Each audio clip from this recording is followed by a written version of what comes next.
Hi everyone, Kelly here, and today I want to do my keep, read, or unhaul for May. So I'm going to give you different categories of books and you're going to vote for them. And the first one is books that you want me to keep. So I have two books in this category and I want you to vote for which one you want me to keep, and the one that doesn't get voted for, I'm actually going to unhaul. Like, I don't always do that with the keep category, but I had several in this group of books that I was just thinking I'm ready to maybe get rid of. I just haven't looked at them or had any interest in picking them up in the 2 years since I bought them. So I want to challenge myself to unhaul more books that I'm not interested in. So both of these are contemporary. One's an adult book and one is a middle school book. And I just want you to tell me which one of these I should keep and read. Not necessarily, I don't have to read this one in May, but one that I will keep and read in the future, and which one I should just get rid of. So the adult book is Close Enough to Touch by Colleen Oakley. And this is, I think, kind of a romance, but not like completely just focused on the romance. I think it's a lot of the story about the people's lives. It's about a woman who isn't a librarian, but she has an allergy to human touch. So she often is wearing gloves and doesn't have physical interactions with other people. And then she meets a man who has a daughter who's also struggling with some issues, and I think it's about them meeting. I don't know if they fall in love or whatever. It just says a heart-wrenching and humorous love story for anyone who's ever wanted something or someone just out of reach. And it sounds fine. I've heard several people talk about this one. I've heard Heather from Bookables say it's good, and I've heard, I think even Murphy Napier said she enjoyed this one. But I picked it up from those recommendations. I just haven't had any desire to pick it up, mostly because sometimes I just don't do well with romance books that are meant to make you cry. Like, it even says that it's for fans of Jojo Moyes, and she's known for like crying kind of romance books, and sometimes I just don't get motivated to pick those up. So that's one of the options. And the other one is a middle school book called The Ethan I Was Before by Ali Standish. And this one is about a boy who had like a life. He was a skateboarder, he was a Red Sox fan, he was a sidekick to his big brother, he liked to laugh, but that was all before. And then an accident happens. I don't know what it is. I'm assuming somebody died or somebody got sick or something like that. And the family moves and he's starting over and making a new friend and like all this stuff. And I don't usually like contemporary middle grade books. Sorry, my daughters are watching Mickey Mouse Clubhouse and they're going, "Hey, Toodles."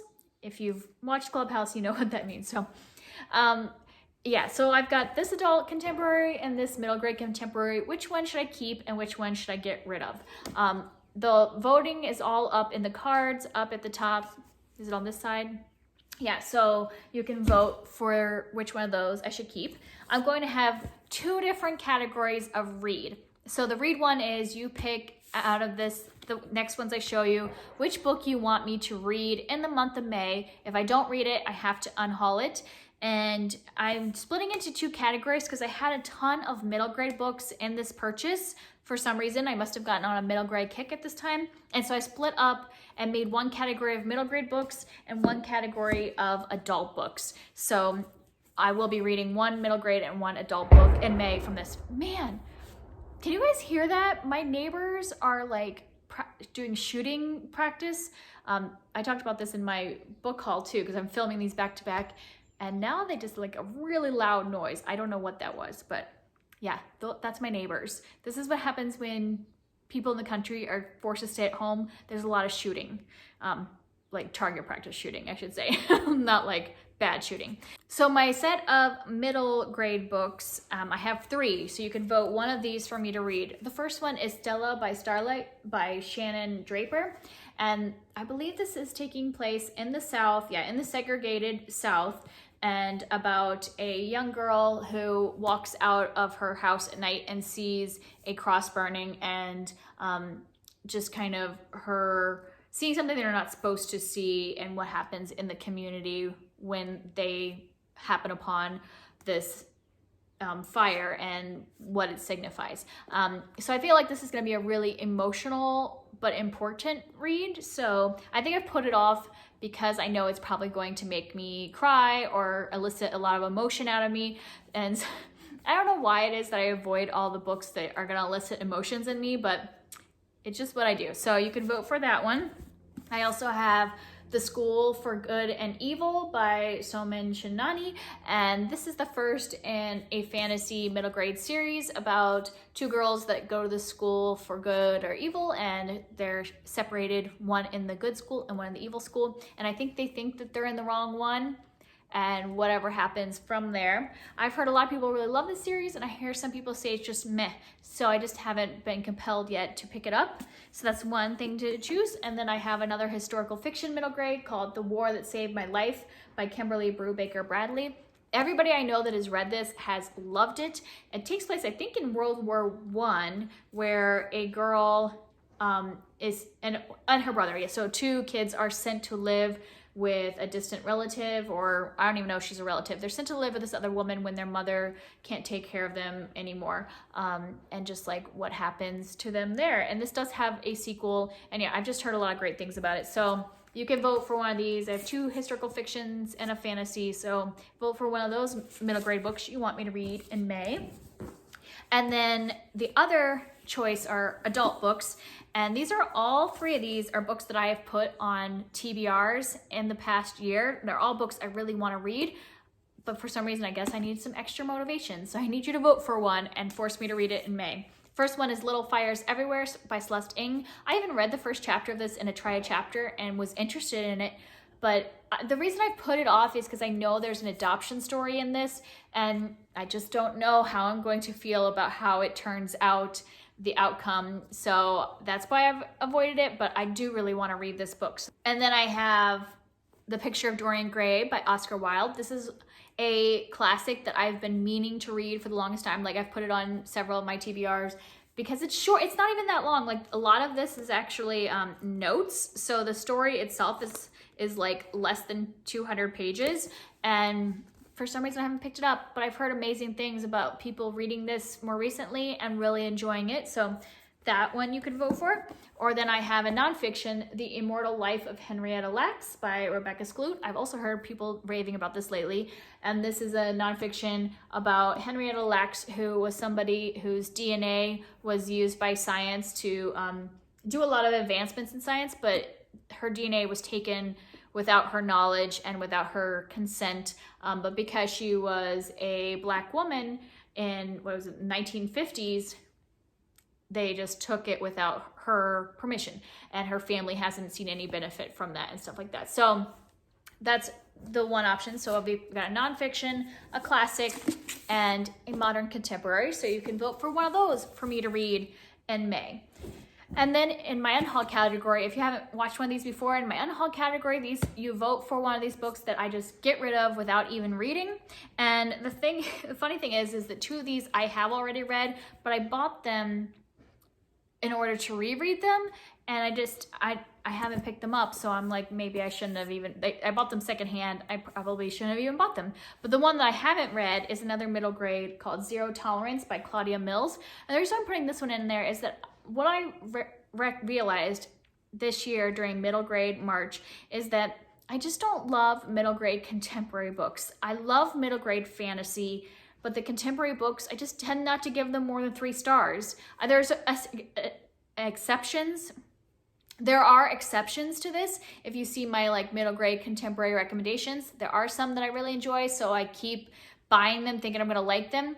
And so this one could potentially be one that I like, but I just don't feel like picking up middle grade contemporary books because I know there's a good chance, like a 75% chance that I'm not going to like it as much as a middle grade fantasy. And this one is about a 7th grader named Sierra who accidentally brings a knife to school. I don't know how it just like a paring knife ended up being put in her lunchbox by accident when they were preparing lunch, and is she expelled or suspended or something like that, and just kind of like what it's like to, what is the zero tolerance policy and how much should we enforce that and how that could affect negatively affected kid who isn't doing something on purpose and stuff like that. So I've not really heard much of anybody talk about this book, so it hasn't been compelling me to read it. So let me know if you want me to unhaul that one.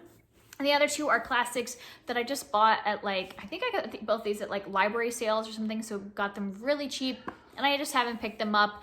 And you know, maybe someday I will read them again, but I haven't been compelled in 2 years to read them again. And so do I even need to own these like old mass market paperback versions?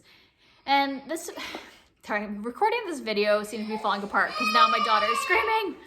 All right, so we're finishing off this video with a child in my lap, and she's watching Mickey Mouse Club, so you'll hear that too. Sorry, but I'm almost done. I just need to get through this. This is just our lives lately, right? So the first one is Romeo and Juliet by Shakespeare. I have obviously read this before, I think more than one time, seen several adaptations, but I bought this like kind of crappy version of it at a library thinking I was going to reread it, and I haven't had any desire to pick it back up, and part of it could be this mass market paperback that's not very pretty or anything like that. So that's one I could just get rid of. And then the other one is The Grapes of Wrath by John Steinbeck. I haven't read this book since high school, and I wanted to read it again because, you know, I don't remember much of anything at all about it, but I just haven't picked it up in 2 years, so maybe it's time to just give it up and get rid of it. So those are the 3 books. You can choose which one of those you want me to unhaul without reading. So the polls will be up in the cards. So the first category will be keep, and that one is choosing between the 2 contemporaries. You're choosing which one you want me to actually keep and read in the future. The one with the lower amount of votes will be the one that I unhaul. And then I'll have 2 read category votes or polls. One will be all the middle grade books, and one will be the adult books. And then finally will be the unhaul poll, where you vote for the book that you want me to get rid of. And yeah, so hopefully by the end of May, I will have gotten rid of a couple books and read a few of these books, because I really want to be getting through more of these books that I've owned for 2 years. And that is it for me. I know this has been a bit of a mess of a video, but I feel like that's how our lives are now. We're all stuck at home. And, you know, people are working with their kids, coming in their conference calls. So I'm recording with my kid coming into my videos. Why not? Hope you guys are doing well. I'll see you next time. Bye.